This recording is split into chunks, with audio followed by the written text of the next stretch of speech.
നമ്മുടെ നാട്ടിൽ motor vehicle ഡിപ്പാർട്ട്മെൻറ്റിലെ ചില ഉദ്യോഗസ്ഥന്മാർക്ക് എന്തോ കാര്യമായ തകരാറുണ്ട്. കാര്യമായ തകരാറെന്ന് പറഞ്ഞു കഴിഞ്ഞാൽ ഒരു ഒന്നൊന്നര തകരാറാണ് അവർക്ക്. എന്താണെന്ന് വെച്ച് കഴിഞ്ഞാൽ ചെറിയൊരു സാധനം പറഞ്ഞുതരാം. കഴിഞ്ഞ ദിവസം നമ്മുടെ കോട്ടയം വാഴൂർ വെച്ചിട്ട് ഒരു പ്രൈവറ്റ് ബസ് ആളിറക്കാൻ വേണ്ടി നിർത്തുന്നു. ആളിറങ്ങുന്ന അതേ സമയത്ത് ഒരു KSRTC ബസ് ആളിറങ്ങുന്ന അതേ റൂട്ടിൽ, അതായത് പ്രൈവറ്റ് ബസ്സിൻ്റെ ലെഫ്റ്റ് സൈഡിലൂടെ, റോഡിലേക്കൂടെയല്ല, റോഡിന് പുറത്തൂടെ ഈ പ്രൈവറ്റ് ബസ്സിനെ ഓവർടേക്ക് ചെയ്ത് KSRTC ബസ് പോയി. KSRTC ബസ് പോയി. അത് കൃത്യമായിട്ട് ആ വീഡിയോ വൈറലാവുകയും ചെയ്തു. ആ വീഡിയോ കണ്ട എല്ലാവർക്കും അറിയാം KSRTC ബസ്സിൻ്റെ ഡ്രൈവർ ചെയ്തത് തെറ്റാണെന്നുള്ളത്. പക്ഷേ അവസാനം റിസൾട്ട് വന്നത് എന്താ? പ്രൈവറ്റ് ബസ് ഡ്രൈവറുടെ ലൈസൻസ് MVD റദ്ദ് ചെയ്തു, 3 മാസത്തേക്ക് സസ്പെൻഡ് ചെയ്തു. എന്താ കാരണം എന്ന് പറയുന്നത് വെച്ചാൽ അമിത വേഗതയിൽ ഓടിച്ചു. അമിത വേഗതയിലാണ് ആ വാഹനം ഓടിച്ചത് എന്ന് ഒരാൾ പോലും ഒരു പരാതി മോട്ടോർ വാഹന വകുപ്പിന് കൊടുത്തിട്ടില്ല. ഒരാളും മോട്ടോർ വാഹന വകുപ്പിന് മുൻപാകെ അങ്ങനെ ഒരു മൊഴിയും കൊടുത്തിട്ടില്ല. അതായത് ഈ പ്രൈവറ്റ് ബസ്സും KSRTC ബസ്സും അമിത വേഗതയിലാണ് ഓടിച്ചത്.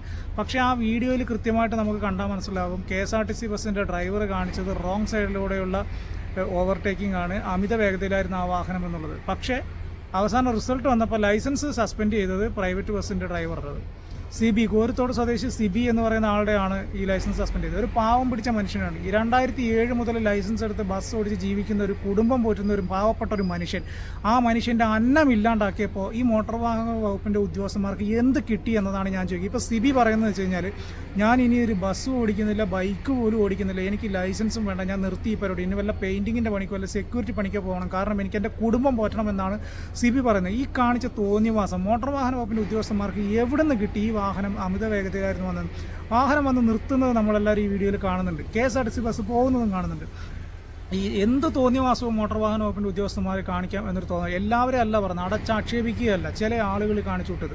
അല്ലെങ്കിൽ നിങ്ങൾ പരസ്യമായിട്ട് പറയണം, ഈ KSRTC ബസ്സും ഈ പ്രൈവറ്റ് ബസ്സും ഈ വിഷയവുമായി ബന്ധപ്പെട്ടിട്ട് പ്രൈവറ്റ് ബസ്സിൻ്റെ ഡ്രൈവറുടെ ലൈസൻസ് സസ്പെൻഡ് ചെയ്യാനുണ്ടായ പ്രധാനപ്പെട്ട കാരണം എന്താണെന്ന് കൃത്യമായിട്ട് നിങ്ങൾ പറയാനുള്ള ആർജവം നിങ്ങൾ കാണിക്കണം. അത് കാണിക്കാത്തടത്തോളം കാലം ഇങ്ങനെ ചോദ്യം ചെയ്യപ്പെടും എന്നൊരു കാര്യം നിങ്ങൾ മനസ്സിലാക്കണം. ഈ സിബിയെ കുറിച്ച് പറയുകയാണെങ്കിൽ, കോരത്തോട് സ്വദേശിയാണ് സിബി. സിബിയുടെ അച്ഛൻ, അമ്മ, ഭാര്യ, മക്കൾ. അതിൽ 12 വയസ്സായ ഒരു കുട്ടിക്ക് സുഖമില്ലാതെ കോട്ടയം മെഡിക്കൽ കോളേജ് ആശുപത്രി പോയ സമയത്താണ് ഈ കോട്ടയം RT ഓഫീസിൽ നിന്ന് സിബിക്ക് കോൾ വരുന്നത്, നിങ്ങൾ അർജൻറ്റായിട്ട് ഇവിടെ വരണം എന്നുള്ളത്. ആ കൊച്ചിനെയും അവിടെ ആക്കിയിട്ട് സിബി മോട്ടോർ വാഹന വകുപ്പിൻ്റെ ഓഫീസ് ചെല്ലുന്നു. ആ ഓഫീസ് ചെല്ലുമ്പോൾ കൈയോടെ എടുത്ത് കൈ കൊടുത്ത് 3 മാസത്തേക്ക് ലൈസൻസ് സസ്പെൻഡ് ചെയ്തു എന്നുള്ള പേപ്പർ. എന്ത് കാരണത്താലാണ് അദ്ദേഹത്തിൻ്റെ ലൈസൻസ് സസ്പെൻഡ് ചെയ്തതെന്നുള്ള ഒരു വിശദീകരണമില്ല. ഓവർ സ്പീഡായിരുന്നു എന്ന് മാത്രം. എങ്ങനെ മനസ്സിലാക്കാൻ പറ്റി ഈ മോട്ടോർ വാഹന വകുപ്പിന് ഓവർ സ്പീഡാണെന്ന്? ഇവർക്ക് എന്തെങ്കിലും ദിവ്യ ദർശനം കിട്ടിയിട്ടുണ്ടോ ഈ ബസ് ഓവർ സ്പീഡായിരുന്നു എന്നുള്ളത്? അത് ആരെങ്കിലും ഈ വീഡിയോ എടുത്ത് കൊടുത്തിട്ടുണ്ട് ഓവർ സ്പീഡാണെന്നുള്ളത്? ഇതൊന്നുമില്ല. പ്രൈവറ്റ് ബസ്സിൻ്റെ ഡ്രൈവറുടെ ലൈസൻസ് സസ്പെൻഡ് ചെയ്തു. KSRTC ബസ്സിൻ്റെ ലൈസൻസ് സസ്പെൻഡ് ചെയ്തിട്ടുണ്ട് ഡ്രൈവറെ, അതില്ല എന്ന് പറഞ്ഞില്ല. പക്ഷേ അത് ലൈസൻസ് സസ്പെൻഡ് ചെയ്യേണ്ടത് തന്നെയാണ്, അയാൾ ചെയ്ത കുറ്റമാണ്. പക്ഷേ അതിൻ്റെ കൂട്ടത്തിൽ ഇതും ഇരിക്കട്ടെ എന്ന് പറഞ്ഞിട്ട് ചെയ്തൊക്കെ പക്ക തോന്നിവാസമായി. മോട്ടോർ വാഹന വകുപ്പിൻ്റെ ഉദ്യോഗസ്ഥന്മാർ ഇതൊന്ന് പരിശോധിക്കണം. കാരണം സിബിക്ക് ഇനി എടപ്പാളിൽ ഇതിൻ്റെ മോട്ടോർ വാഹന വകുപ്പിൻ്റെ ക്ലാസ്സിനൊക്കെ പോകണം. ക്ലാസ്സിനൊക്കെ പോയാൽ മാത്രമേ ഇനി അയാൾക്ക് ലൈസൻസ് കിട്ടുള്ളൂ. ഈ ക്ലാസ്സിന് പോകാൻ പോലുള്ള പൈസ അയാളെ കയ്യിലുള്ള, അയാളുടെ കുട്ടിയുടെ ചികിത്സയുമായി ബന്ധപ്പെട്ടിട്ട് ഒരു 5 പൈസ ഇല്ലാത്ത ഒരു പാവപ്പെട്ട ഒരു മനുഷ്യൻ, 2007 മുതൽ ബസ് ഓടിച്ച് ജീവിക്കുന്ന ഒരു മനുഷ്യൻ ഇങ്ങനെ ഉപദ്രവിക്കരുത്. മോട്ടോർ വാഹന വകുപ്പിൻ്റെ ഉദ്യോഗസ്ഥന്മാർ ഒരു റിക്വസ്റ്റ് വെക്കുകയാണ്, നിങ്ങൾ കാര്യങ്ങൾ മനസ്സിലാക്കാതെ KSRTC ബസ്സിൻ്റെ ഡ്രൈവറുടെ ലൈസൻസ് സസ്പെൻഡ് ചെയ്തു എന്നതിൻ്റെ ഒപ്പം പ്രൈവറ്റ് ബസ്സിൻ്റെ ഡ്രൈവറുടെ ലൈസൻസ് എന്നാൽ പിന്നെ അതും കൂടി ഇരിക്കട്ടെ, ആരും ഒരു പരാതിയായിട്ട് വരണ്ടല്ലോ എന്ന രീതിയിലാണ് ഉദ്ദേശിച്ചതെങ്കിൽ ഇത് വലിയ മോശമായി, അങ്ങേയറ്റം പോക്രിത്രമായി എന്നത് പറയാതിരിക്കാൻ പറ്റില്ല.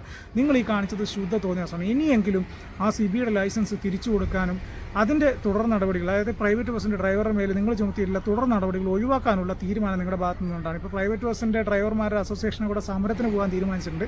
കാരണം അവർ സമരത്തിന് പോകണം. ചെയ്യാത്ത കുറ്റത്തിന് അവർ ലൈസൻസ് സസ്പെൻഡ് ചെയ്തിട്ടുണ്ടെങ്കിൽ സമരത്തിന് പോകുക തന്നെ വേണം. ആ സമരത്തിന് പൂർണ്ണ പിന്തുണ കൊടുക്കാൻ ഞാനും ഉണ്ടാവും.